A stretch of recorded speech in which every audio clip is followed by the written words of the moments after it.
La condition d'entrée, c'est j'ai une start-up innovante que je souhaite lancer depuis la France je suis au stade concept donc ça veut dire que je vais déplacer le siège social de mon entreprise.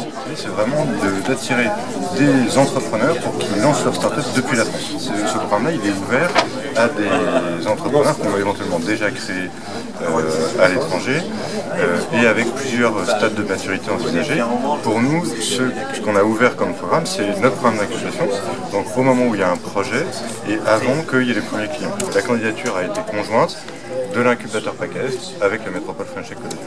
On a été labellisé en mai ou juin par la mission nationale French Tech. Et ce qu'on a proposé, en fait, c'est tout simplement notre programme d'incubation classique. Il y avait des demandes spécifiques dans le cahier des charges de la mission nationale. Et on s'est dit, en fait, ça correspond à des choses qui sont déjà faites dans le territoire. Donc on a monté les partenariats. C'est pour ça que vous avez eu raison d'entreprendre pour la partie mentorat. Donc on a trouvé une solution avec les entrepreneurs pour qu'ils apportent un mentorat à ces projets.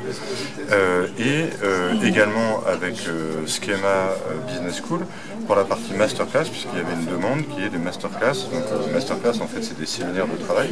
Il y a une composante administrative qui est en charge, dont la directe est en charge, l'État, pour faciliter l'implantation sur le plan administratif, les titres de séjour, etc. Un aspect localisation dans le territoire, et là les facilitateurs sont la CCI et Team Côte d'Azur comme étant liés à la CCI. En fait, il y a une dotation au projet de 45 000 €, 20 000 pour leur subsistance personnelle, ou subsistance d'équipe au sens large, y compris de la société pour les coûts internes de la société, et 25 000 pour des dépenses externes du projet, qui peuvent être de l'expertise technique, du juridique, de la communication, du commercial, enfin tous les sujets qui sont importants à ce stade.